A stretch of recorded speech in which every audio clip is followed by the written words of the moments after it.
Hayır ya. Biz hızlandırmamız lazım kendimize.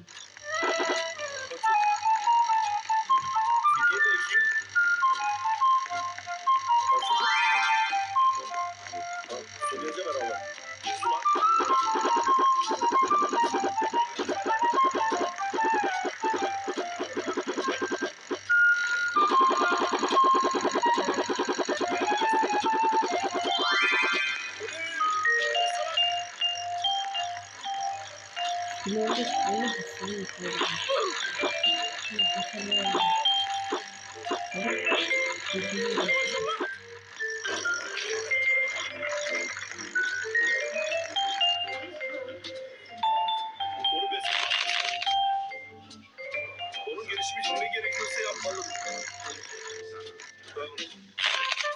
Şu yapışkanlara bak. Nereye yapıştırmış? Şuraya bak ya.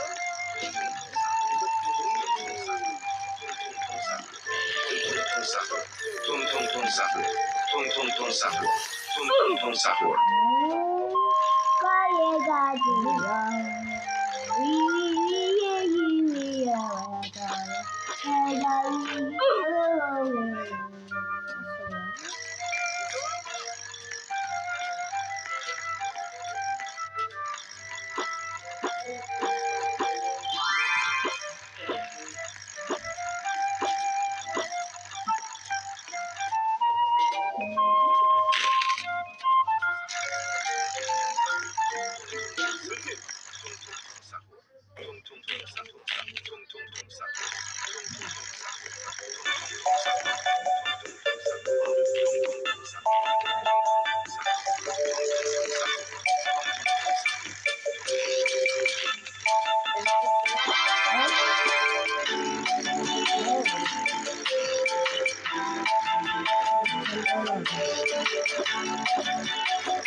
Sen. Benim hesabına geçemem ha.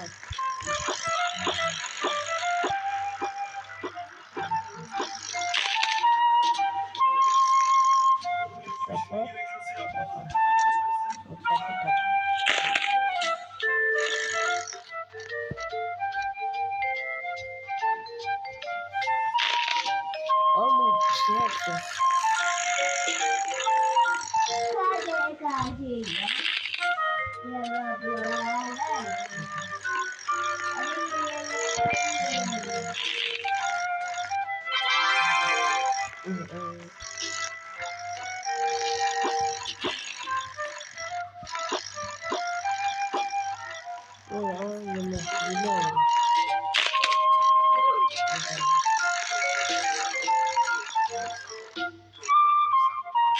Bu sayısını nasıl düşünce anlıyoruz.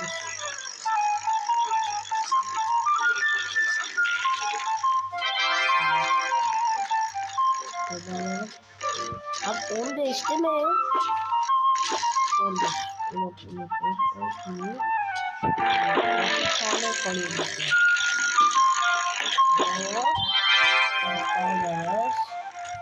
Bir tane istiyor. Aldım. Sen mi? Ama 5 veriyor. Vaa.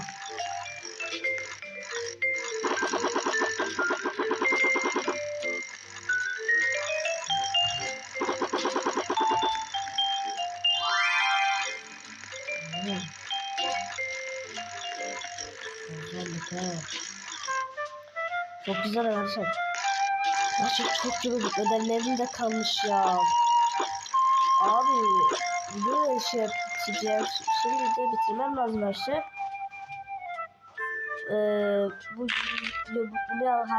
Buraya karar vermem lazım.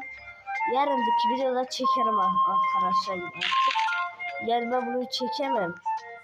Ödevlerim var arkadaşlar, yapamam. Çok zor yaparım. O yüzden akşam biter herhalde. Ancak akşam 8-9'da. Ben saat 7'de okula gidiyorum. O yüzden ben şey yapamam, video çekemem. O yüzden üzgünüm. Tamam arkadaşlar, hadi görüşürüz.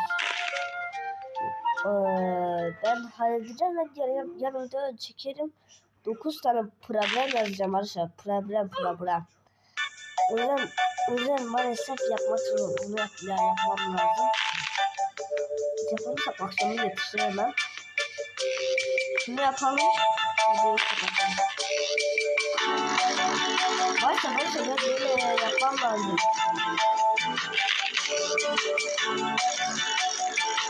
Maalesef arkadaşlar ben böyle şeyler yapmam lazım. Evet ya video çekelim arkadaşlar.